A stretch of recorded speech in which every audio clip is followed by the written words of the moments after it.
What if it's not about a building? What if it's not about stained glass or steeples? What if it's about just Jesus? We have faith until fear sets in. Then it's almost like we forget what God's already done for us, you know? Even as a veteran Christian, I question sometimes, like, what's God gotten planned? You know, what's he gonna do in this situation to pull me out? Is it possible? Or has God forgot about me? Or does God need to prove himself again, you know? That's where I'm at. Not me personally, but I feel like that's just a situation that us Christians get into often. You're right. Not you. That's everybody. I think we're also in the opposite end. Sometimes you can find your faith. You start praying for those when you have all this fear. Yeah. You may not believe in it, but you're looking to somebody at that point. I guess what else do you have to lose? Yeah, and you're 100% right. But, you know, you get to thinking, like, is God real? Is he going to do anything on this one? And you almost forget of all the things he's already done. It's so easy.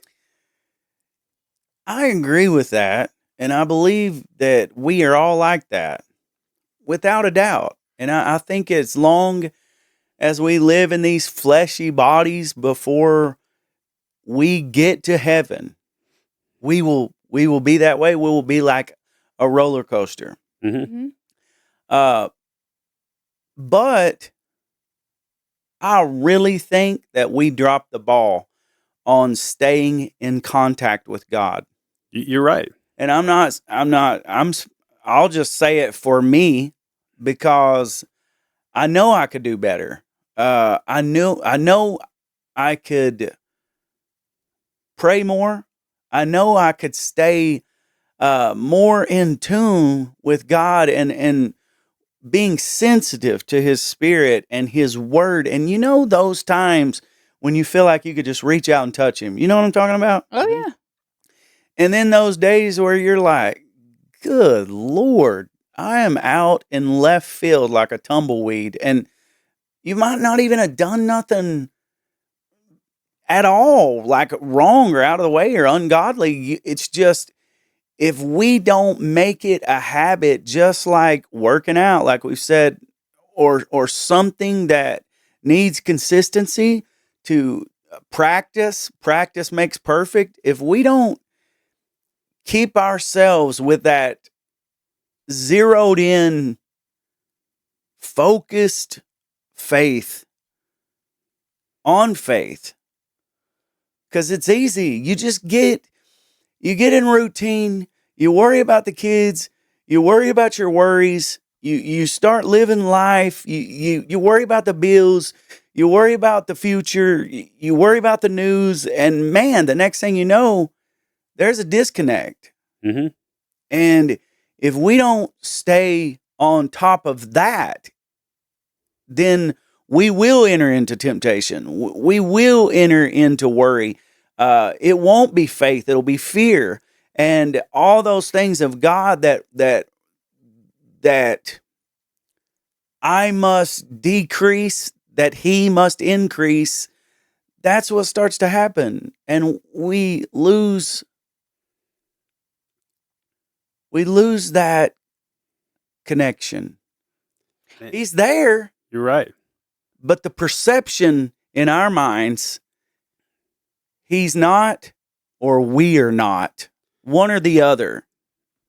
But I feel like when we do have that fear set in, I feel like sometimes, if you turn to God, am I even worthy enough for him to answer? That's another one. That's the mindset that takes over.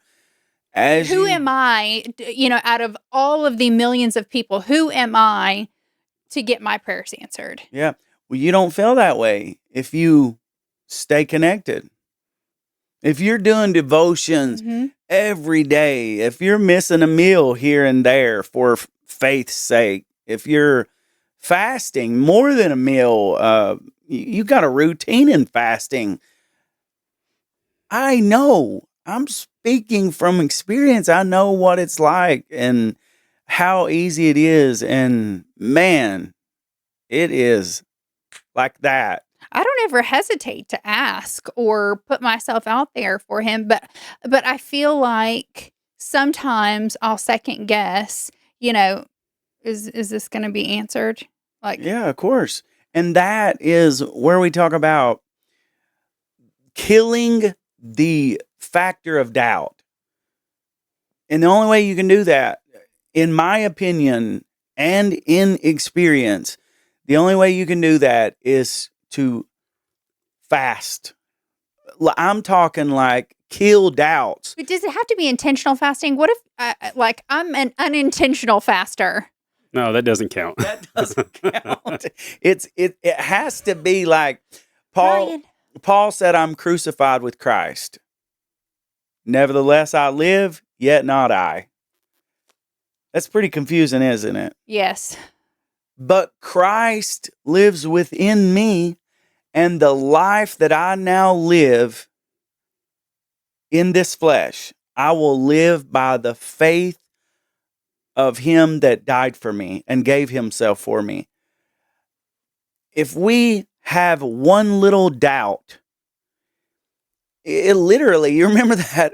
Remember, Stephen? Maybe both of y'all seen it. The water bottle, and like it doesn't matter what's in it, but you can drop like one little drop of poop. What? How did we get on that? And why would you even do that? I'm just saying, it's just one little drop. It doesn't matter. It's ruined.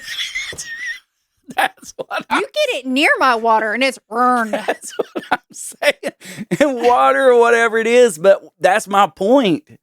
It's just that. I mean, a fingernail. Like, it's. Nope. Right? Nope. That's the way God is with us.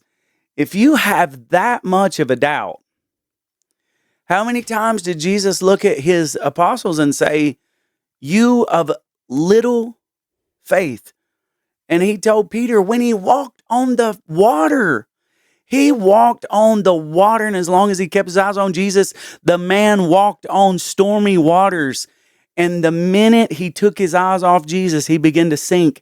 And you know what, Jesus didn't say, "I'm so proud of you." You stepped out. And you stepped out in a storm, right in the middle of the storm and in the waves, and you stepped out and you followed me and you walked to me. And as long as you kept your eyes on me, you stayed on top of the water, and I'm proud of you. He didn't say that. He said, "Why did you doubt?" Mhm. That's the first thing he said. Like, you were walking on the water. You were coming to me. You had your eyes on me, but you started hearing the waves. You started feeling the storm, and you took your eyes off of me and looked at it. And he said, "Why or when was it? When was it that you let that little thought of doubt enter in?" Because the minute it creeps in, the faith is gone. The miracle's not going to happen. That's the way it works. And every day, it's up to us, just like a weightlifter, just like somebody that's supposed to be disciplined at a practice. If you don't constantly pray, if you don't constantly stay on top of that, missing your meals, fasting, like doing things to devote your time to God, your morning devotions, when On purpose. we sit there and we scroll instead of devoting that prayer time, Mm-hmm. or stop and talk to God and get our eyes off of the world. And you let that one, I mean, Yeah, you're talking about Peter walking on the water, but in Matthew 8:23, they're in the boat with Jesus crossing, and the big storm comes. Mhm. They're on the boat with Jesus and they're freaking out. They go and wake him up. yeah, And he says the same thing. Why are you afraid? You have so little faith. yeah. They're on the boat with Jesus. Yeah, And if Jesus is in my boat, I am good. yeah. And it's funny, he didn't say you have no faith. He said you have little faith. Yeah. And that's the thing. How many times we talked about that with the father and the son that was possessed with the devil? The apostles, he took his son to the apostles first. And he said, "Help me, basically get this demon out of my son." And they couldn't. And Jesus looked at them and he said, "How long will I be with you, you faithless generation? How long "Oh, you of little faith." Like, they hadn't even been, I mean, think about that. They hadn't even been filled with the Holy Spirit yet. Mm-mm. Like, they haven't even been transformed yet. And yet, they're the interns at that moment. Like, they're just watching, they're learning. And it was even after he turned the 5 loaves, the 2 fish and the 5 loaves, and fed 5,000. Directly after that, they went on a trip on a boat, and the apostles realized that they didn't have bread. They didn't bring food, basically. And Jesus, the Bible says he basically read their minds because they were in a panic and they were upset. We didn't even bring food. And Jesus was like, "Where's your faith? Did you not just see what we did with the 2 fish and the 5 loaves? Did you not just..." Maybe they thought they had to have some crumbs or something for him to duplicate. we need to scoop up a fish from the ocean. I can see the fear there. It's not, you're comparing apples and oranges. I mean, they didn't have taxes. They didn't have money. They didn't have nothing to pay. When Jesus told Peter, "Hey, go down to the water and catch the first fish." Yeah. I mean, nothing is where it's at. Yeah. And just like feeding the 5,000, man, it doesn't matter what miracles God's done for us before. When the next problem comes up, we're saying, "Oh God, what are we going to do now?" Yeah. What now? Yeah. And he comes through every time.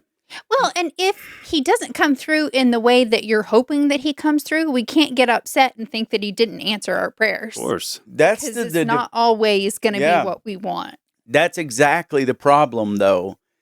If it would be the same every time, if we could have a similar problem every time. "Oh, I see God's already fixed this for me, so I'm good on this. I'm not going to worry." It's different. It's a different giant. It's a different storm. It's a different mountain every single time. And basically, if you don't walk in a certain way that you are in a relationship, I mean, would you and Lane be in a relationship if you never had a conversation, but you're married? No, he's my partner. You never embraced him. You never done anything for him. But hey, y'all are married, right? There are a lot of marriages like that. It's sad. Exactly. And they wonder why they're falling apart That's sad. because there's no line of communication. There's no compassion. There's no affection. There's no togetherness. There's no oneness. And people are walking around out here feeling like the world's going to cave in on them. Yet at the same breath, they say, "Oh yeah, I'm a Christian. Through and through, I'm a Christian." But we're all guilty of it because we somehow start seeing through this flesh. And I believe I've said it before, but you got a monstrous thing in you called flesh, literally of the natural. And then there's a thing in you of the spirit. And whichever one you're feeding, whichever one is growing in you is the one that's going to be taking over the show of your life, taking over the limelight. And that's, are you going to let the spirit, or are you going to let the flesh? Are you going to follow after the thing? I mean, if you're looking at porn all day, I'm serious. Like, if we're going to be doing if you're going to tell lies all day, if you're going to just walk in deception all day, if you're going to, cuss somebody out the very next breath because, you're ready to fight somebody because I forgot about that. I thought Hey, you were maybe you reading could me. share that. What do you think? It's terrible. I feel so bad. I was like, "You're doing it. I know it. I know it." swear, that was awesome. No, it is. But I still feel very remorseful about it. But like a week and a half ago, We've all did that. yeah, but like this car, it was my turn to go, but they went anyway. And then he gave me the finger, and instantly I just shot that finger right back. And as soon as it happened, I was like, oh my gosh, what did I just do? What did I just do? And You're just communicating. I gave him the, California howdy. But it was better. Back in the old days, I'd have been honking my horn and yelling too. And I just instantly shot the finger out. But then I drew it back. And then I started praying the rest of the way to my nail appointment because that's where I was going. Hold on, what were you praying? I said I was so sorry. I shouldn't have done that. I did not react in the way that a Christian should, and that I need to work on that, and that I should have been better. But it was wrong. But you felt remorseful immediately. I'm still thinking about it almost 2 weeks later. And so that's wonderful. Like, I mean, I can picture that car in think my of how head, many and I'm like, oh people- gosh, if I see them again at that stop sign, I'd be like, sorry. but think of how many people do that and they never even think about it again. It's just like, yeah, I I felt do. like I had been burned. As soon as it happened, I drew my hand back out of the windshield, and I was like, ah! And I want to bring this up too on that, piggyback off that. If you do something wrong as a Christian and you feel horrible for it, whatever it is, did you know that Satan, literally, I mean this like, please hear this because this is such a weapon of the enemy. When you do something wrong and God says, I forgave you for that like a week ago. Well, I asked for forgiveness. I know, but you're still thinking about it. Yeah. And this is why, because every time we step out, we branch out to try to do something good for God. Now, from this point, say for you, think about this. The more that comes up in the face of your mind, Mm-hmm. what does that distract you from? Well, good things, God. Yes. So God's like, I already forgave you for that. And you felt bad for it. And you're a human being and you're going to make mistakes. But if you keep letting it linger and you keep letting it stay up like the waves that You have to let it linger. you got that song. Uh-huh. I have to let it linger. Anyways, so the waves are standing up on each side of you. And if you start looking at them, So I'm just And- never supposed to think about it again? absolutely not. Paul But said, isn't that supposed to remind me next time? Because it's going to happen again. yeah, but you got to forget about it too. So I'm just And immediately, supposed to do the right thing. Like, I'm not supposed to oh, don't do like you did last time.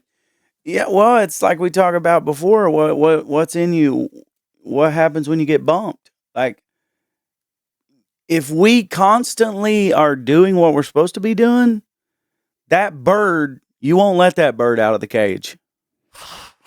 My bird is safely locked up, I mean, tucked into my hand. or people, with the cuss word or ready to fight. It's all so quick to happen. You never know when it's going to happen. You're just in your day. You're just chilling. You're just going with the flow. You're just rolling with the punches. And all of a sudden, it can hit you so fast. The next thing you know, you'll be ready to fight.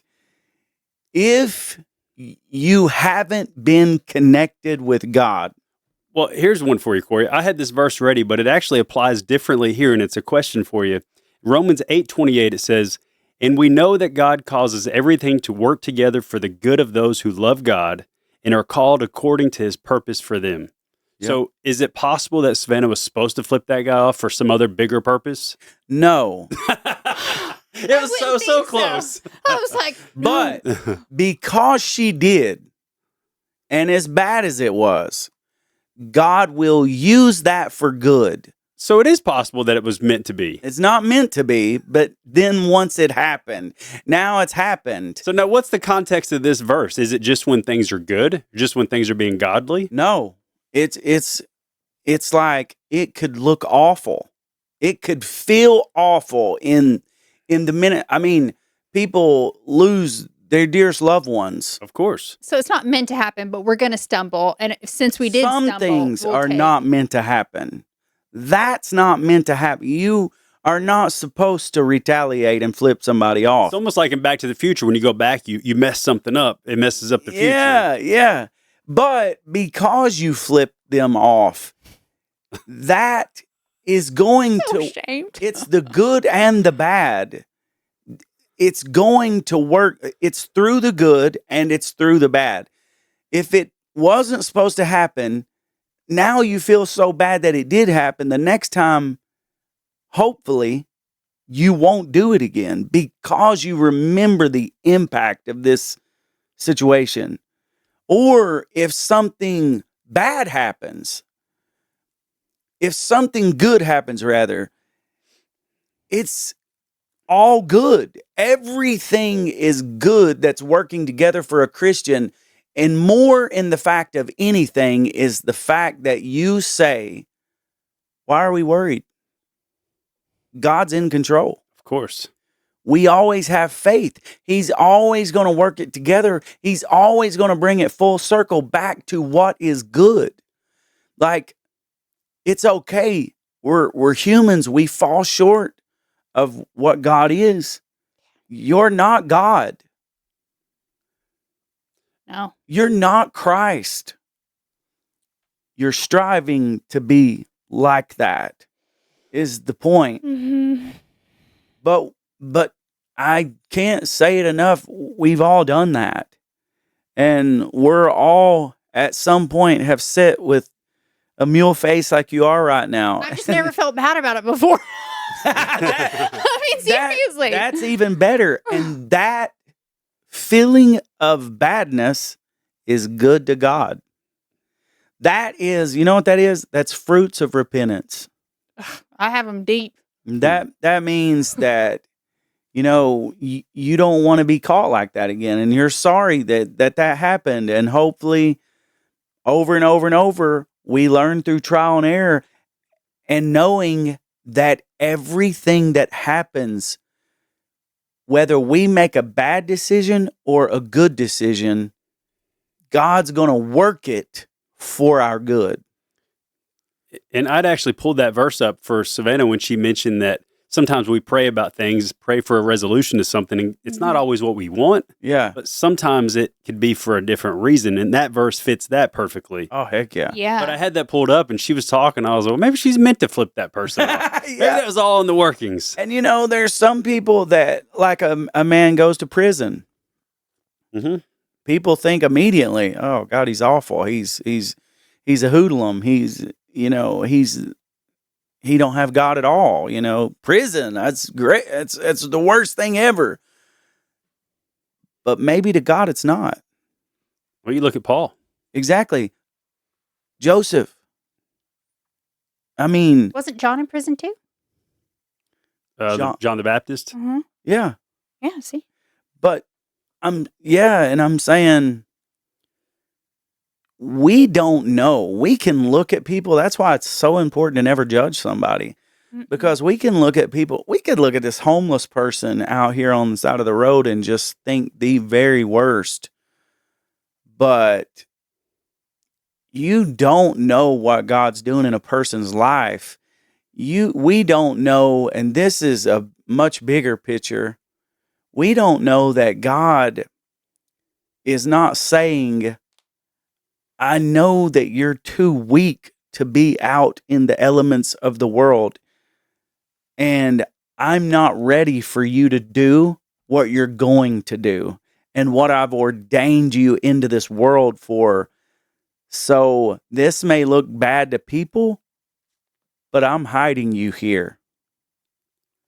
I'm protecting you here. Are we talking about the homeless person? I'm talking about anybody in a situation like prison.